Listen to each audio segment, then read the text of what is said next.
వారధి ఫామ్లో చూపించే red rice dosa, black rice dosa ఇలా చాలా రకాలుగా చూపిస్తూ ఉంటారు కదా. ఒక్కసారైనా ఒక్కటైనా ట్రై చేయాలి అని అనుకునేదాన్ని. ఫైనల్లీ ఈరోజు అయితే రెడ్ రైస్ దోశ నేనైతే ప్రిపేర్ చేసేసాను.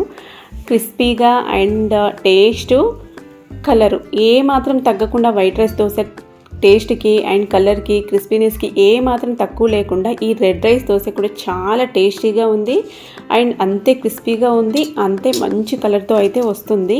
సో ఫైనల్లీ నేనైతే ఈరోజు ఈ రెడ్ రైస్ దోశనైతే ప్రిపేర్ చేశాను. ఇంట్లో పిల్లలు కూడా చాలా ఇష్టంగా తిన్నారు. మరి దీన్ని ఎలా ప్రిపేర్ చేసుకోవాలి ఏంటి అనేసి నేనైతే డీటెయిల్గా ఆల్రెడీ ఫుల్ వీడియో చేసి పోస్ట్ చేశాను. సో ఇంట్రెస్ట్ ఉంటే క్లిక్ చేసి చూడండి, స్క్రీన్ పైన ఉంటుంది కదా, ప్లే బటన్ క్లిక్ చేస్తే ఓపెన్ అవుతుంది. ఇందులో వీలైనంత వరకు ఎక్స్ప్లెయిన్ చేస్తాను. ఇవే రెడ్ రైస్ అయితే ఇందులో కూడా చాలా రకాలుగా ఉంటాయి. నాకైతే ఇవి దొరికినవి ఈ రైస్తో అయితే చేశాను. 3 కప్పుల రెడ్ రైస్ తీసుకున్నాను. 3/4 కప్పు మినపగుళ్ళు తీసుకున్నా.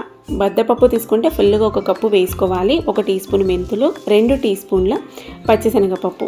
ఇంకా తర్వాత పిండి రుబ్బుకునే టైంలో ఏమి వేసుకోవాలనేసి తర్వాత అయితే చెప్తాను. ఇప్పుడు నీళ్ళు వేసుకొని 1కి 2 సార్లు బాగా కడిగేసుకోవాలి.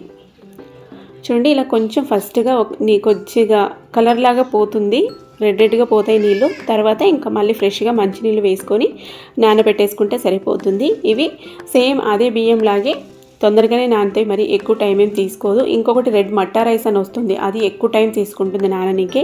ఈ రైస్ తొందరగా నానిపోతుంది. 5-6 గంటల పాటు అయితే నానబెట్టుకోవాలి. Next part